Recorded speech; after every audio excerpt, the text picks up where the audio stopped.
Next topic हमारा है microbes in sewage treatment. तो सीवेज एक्चुअल में है क्या? जो भी घरों से निकलने वाला गंदा पानी होता है, जिसको हम लोग आसान भाषा में वेस्ट वाटर कहते हैं, उसी को सीवेज कहा जाता है। तो घरों से जो सीवेज निकल रहा है, गंदा पानी निकलता है, वो कहाँ आता है? सीवर में। और सीवर से वो कहाँ चला जाता है? रिवर में। रिवर से आप जानते हैं कि आगे चल के वो समंदर में मिलेगा। लेकिन इस दौरान पूरी नदी का पानी, यानी रिवर का और समंदर का पानी अल्टीमेटली गंदा होगा, पल्यूटेड होगा। तो अगर सीवेज को सीधे सीधे हम नदी में या कोई भी एक्वेटिक बॉडीज़ में जहाँ पे पानी गिराया जा रहा है वहाँ पर अगर डिस्पोज कर देते हैं, तो वो पूरा पानी पॉल्यूटेड होगा और वहाँ पर ऑक्सीजन का अमाउंट कम होगा। दूसरा, जो वहाँ पे एक्वेटिक प्लांट्स और एनिमल्स पाए जा रहे हैं वो सभी क्या होंगे? डिस्टर्ब्ड होंगे। मोटी मोटी बात ये कि डिस्टर्ब नहीं होंगे बल्कि ख़त्म ही हो जाएंगे, एंड हो जाएगा उनका। तो माइक्रोब्स का हम क्या इस्तेमाल कर सकते हैं सीवेज ट्रीटमेंट में?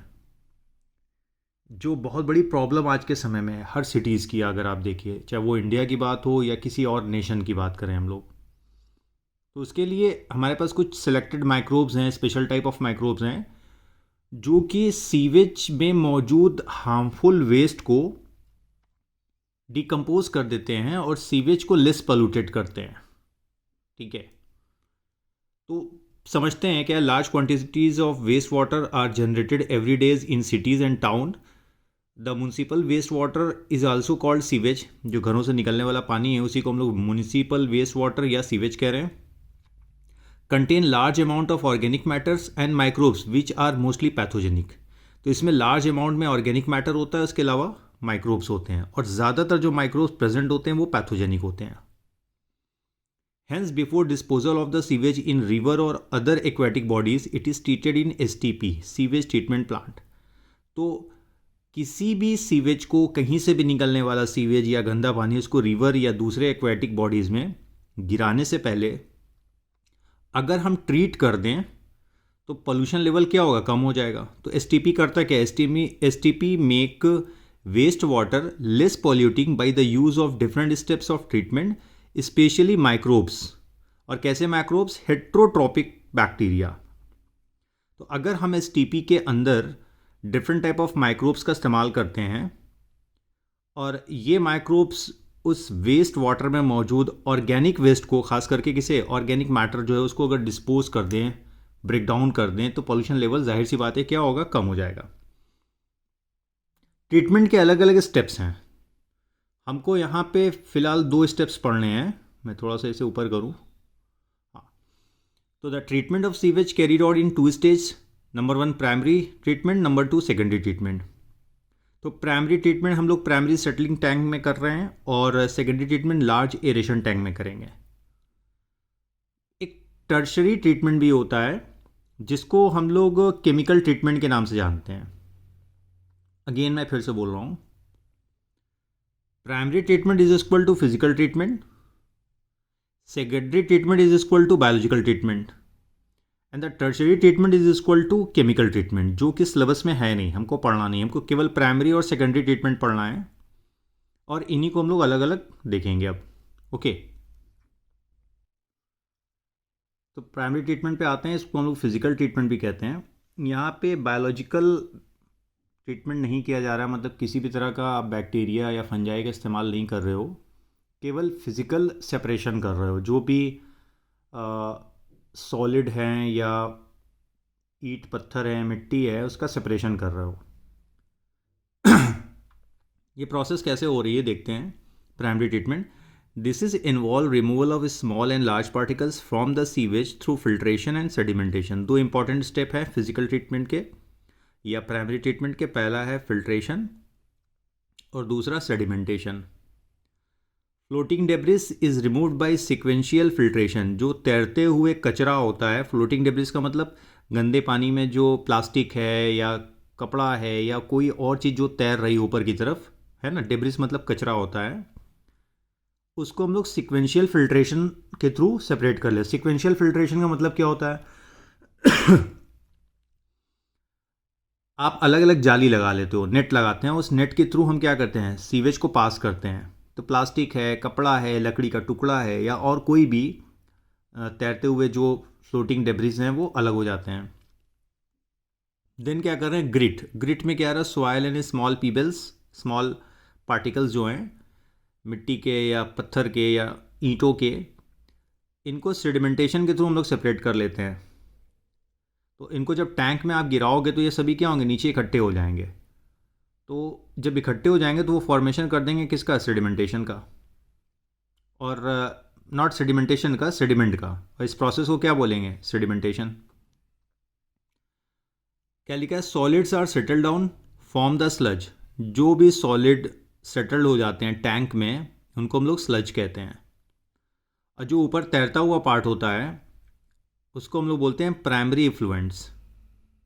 ठीक है। तो सुपरनेटेंट मतलब क्या होता है, जो ऊपर तैर रहा है। किसके बाद आपको सुपरनेटेंट या स्लज मिल रहा है, फिल्ट्रेशन और सेडिमेंटेशन के बाद मिल रहा है। अब अगला पॉइंट क्या है, the effluent from the primary settling tank is taken for secondary treatment. तो स्लज को नहीं ले रहे हैं हम लोग, सुपरनेटेंट को ले रहे हैं। सुपरनेटेंट इज इक्वल टू क्या है, इफ्लुएंट। इसी को हम लोग लेते हैं और प्राइमरी सेटलिंग टैंक में भेजते हैं। ठीक है, सॉरी, सेकेंडरी ट्रीटमेंट के लिए भेजते हैं। कहाँ से हम लोग ले रहे हैं, प्राइमरी सेटलिंग टैंक से।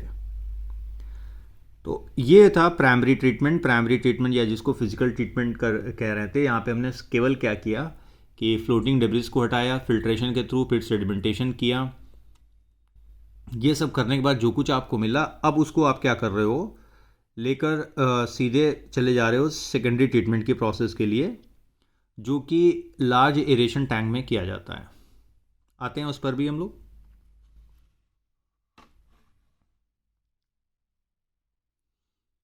तो सेकेंडरी ट्रीटमेंट देखते हैं। इसको मैं और ऊपर करूं।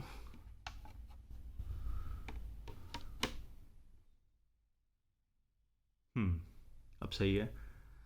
तो सेकेंडरी ट्रीटमेंट में क्या हो रहा है, यहाँ पे आप बैक्टीरिया का इस्तेमाल करोगे, इसीलिए इसको हम लोग बायोलॉजिकल ट्रीटमेंट कह रहे हैं। तो इफ्लुएंट जो आपको मिला प्राइमरी ट्रीटमेंट से, उसको आपने कहाँ भेजा, लार्ज एरेशन टैंक में, जहाँ पर इसको लगातार एजिटेटेड किया जाता है। एजिटेट का मतलब होता है मैकेनिकली उसको मूव करना, और साथ ही साथ एयर की सप्लाई की जाती है। मतलब ये एरोबिक प्रोसेस होगी in the presence of air, oxygen के प्रेजेंस में। तो टैंक में आपने फ्लूएंट को डाल दिया और उसको मूव करा रहे हैं, साथ ही साथ एयर सप्लाई कर रहे हैं। तो इससे मदद क्या मिलती है, the above process allow the enormous growth of the aerobic microbes into flocs. तो वहाँ पर मौजूद, उस सीवेज में मौजूद जो बैक्टीरिया हैं या जो फंजाई हैं, वो बहुत तेज़ी से ग्रोथ करते हैं जब आप उसको कॉन्टीन्यूअस हिलाते रहते हैं, मूव कराते रहते हैं और ऑक्सीजन सप्लाई करते हैं। फॉर्मेशन किसका हो जाता है, ये ग्रोथ करके बनाते हैं फ्लॉक्स। फ्लॉक्स क्या है, masses of bacteria associated with fungal filaments to form mesh like structure। तो फ्लॉक क्या है, बैक्टीरिया है जो कि एसोसिएट होता है फंगल फिलामेंट्स के साथ, एक मेश लाइक स्ट्रक्चर बनाता है। This is called the फ्लॉक्स।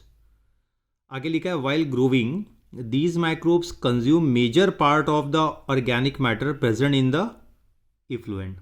तो इफ्लुएंट जिसमें ऑर्गेनिक मैटर प्रेजेंट होता है, उसको ये माइक्रोब्स ग्रोथ के दौरान कंज्यूम कर लेते हैं। इससे फ़ायदा क्या होगा, आपका जो इफ्लुएंट था या वेस्ट वाटर था जो हाईली पॉल्यूटेड था, वो कम पॉल्यूटेड हो जाएगा। फ़ायदा क्या हुआ, इसके अलावा this causes reduction of BOD of the effluent. तो बायोलॉजिकल ऑक्सीजन डिमांड जो है उस पॉल्यूटेड वाटर की कम हो जाएगी। ओके, अब इसके बाद जब ट्रीटेड हो जाएगा तो अब आप यहाँ से क्या कर सकते हो, इसको जो पानी के बॉडीज़ हैं, मतलब रिवर है या कोई और वाटर बॉडीज़ है, वहाँ पे आप ट्रांसफ़र कर सकते हो सेकेंडरी ट्रीटमेंट के बाद। नेक्स्ट आता है biological oxygen demand.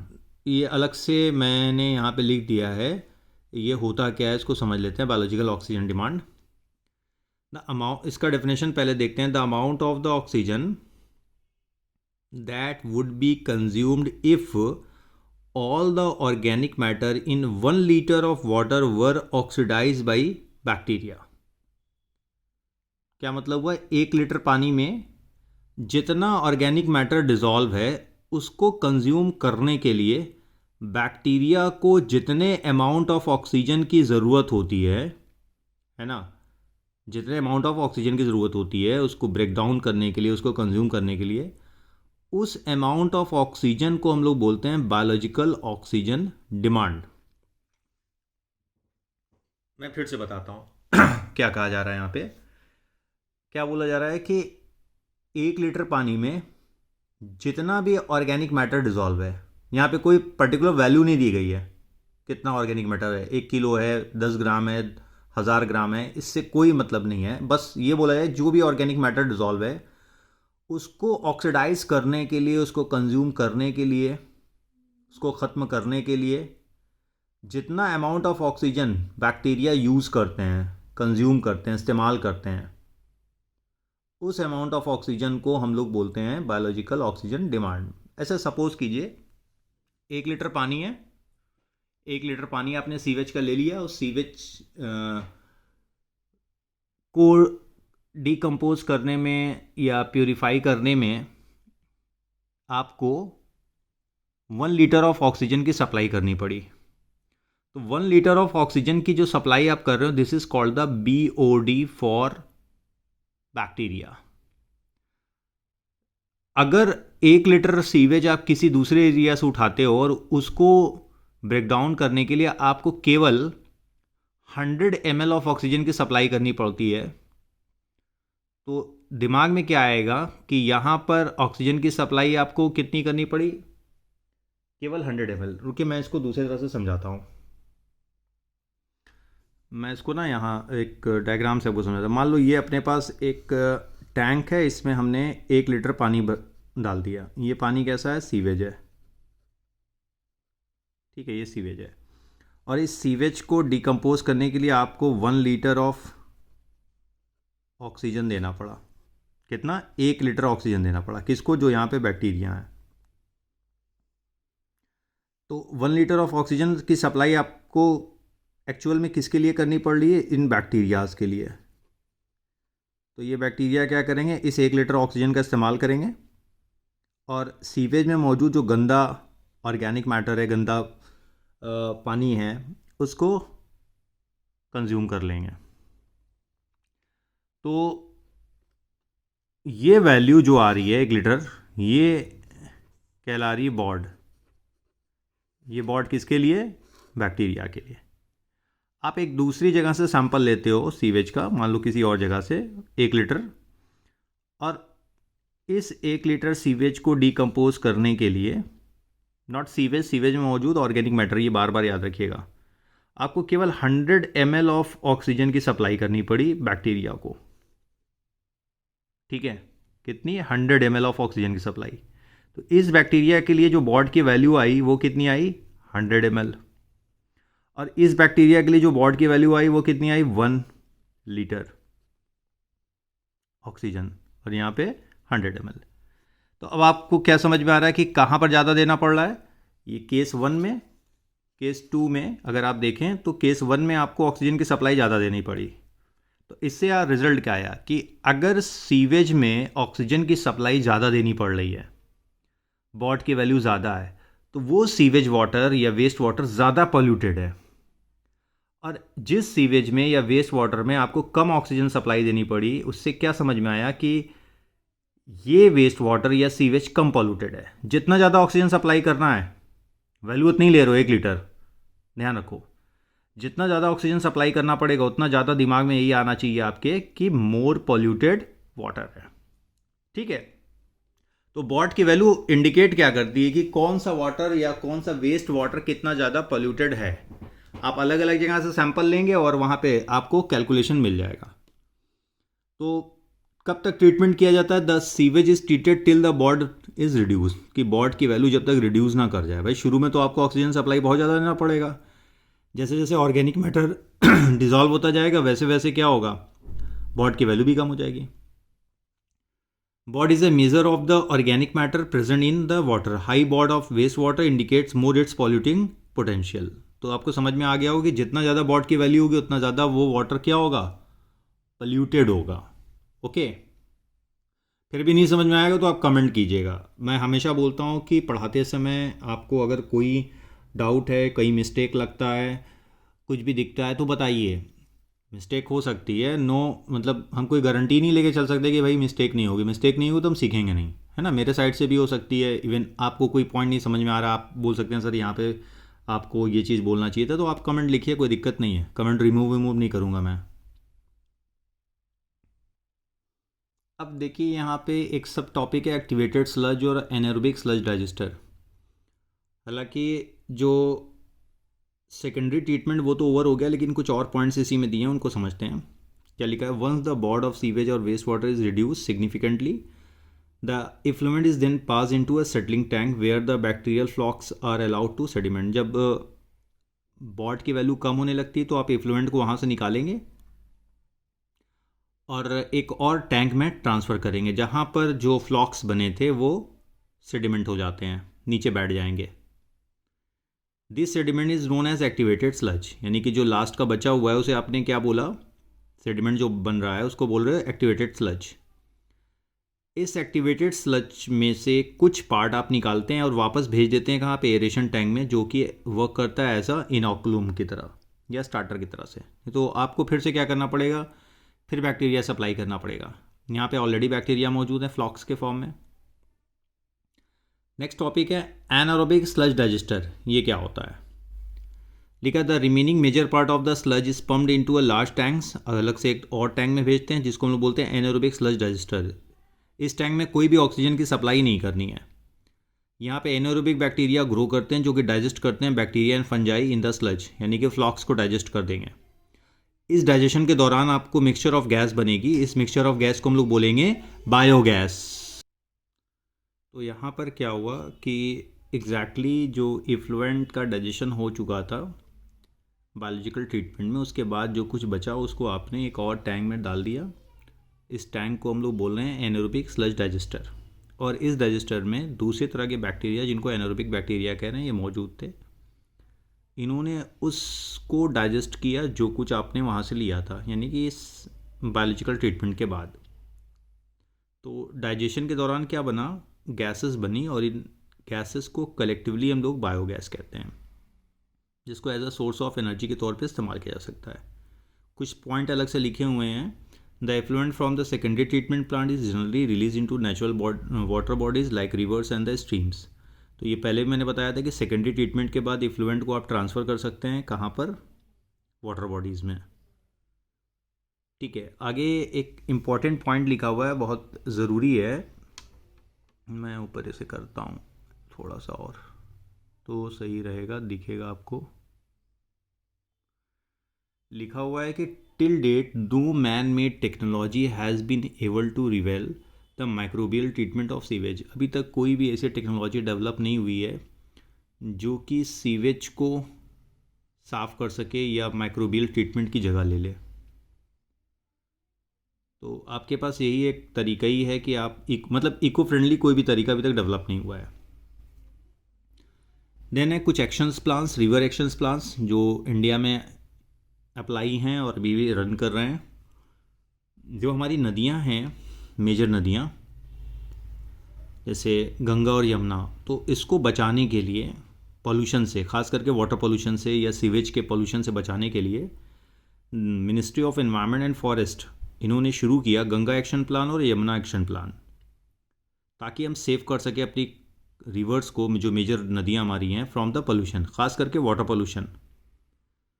Under these plans it is propose to build a large number of sewage treatment plants so that only treated sewage may be dispose in the rivers. इस plan में था क्या, चाहे वो Ganga action plan हो, GAP, या Yamuna action plan जिसको याप कहते हैं, इसका मेन मकसद ये था कि ज़्यादा से ज़्यादा नंबर पर सीवेज ट्रीटमेंट प्लांट बनाए जाएं उन सिटीज़ में जहाँ से ये नदियाँ होकर गुज़रती हैं। जैसे अगर हम लोग गंगा की बात करें तो ये उत्तराखंड से आ रही है और देन प्लेन वाले एरिया से होकर गुज़रती है और बे ऑफ बंगाल में जाकर ख़त्म हो जाती है। तो इलाहाबाद, हरिद्वार, पटना, बनारस, गाज़ीपुर, बंगाल, जो भी सिटीज़ से होकर ये गुजर रही है, उससे जो भी बड़े सिटीज़ हैं या छोटी सिटीज़ हैं, वहाँ पे जितना हो सके सीवेज ट्रीटमेंट प्लांट बनाए जाएं, ताकि नदियों में जो गंदा पानी सिटीज़ से आकर गिर रहा है वो ट्रीटेड किया जाए, बिना ट्रीटमेंट के उसे ना गिराएं। तो हमारी नदियाँ क्या होंगी, पोल्यूशन लेवल से बची रहेंगी, उनका पोल्यूशन बहुत ज़्यादा नहीं होगा, right. Discharge in the reverse, तो जो ट्रीटेड सीवेज है उसको गंगा में या यमुना में या दूसरी जो हमारी नदियाँ, चाहे नर्मदा हो चाहे गोदावरी हो, भाई कोई भी नदी हो, छोटी नदी हो या बड़ी नदी, अगर वहाँ पे आप सीवेज को गिराओगे, गंदा पानी सीधे सीधे, तो एकदम कॉमन सी बात है कि वो नदी या वो वाटर बॉडी पूरी तरह से पोल्यूटेड हो जाएगी। तो सीवेज ट्रीटमेंट प्लांट क्या होता है, उसमें सीवेज ट्रीटमेंट कितने स्टेप्स में किया जाता है और इसके क्या फ़ायदे हैं, बायोलॉजिकल ऑक्सीजन डिमांड क्या है, इतनी चीज़ें आप लोगों को समझ में आ गई होगी, राइट। देन इसके बाद अगला टॉपिक है microbes in production of biogas.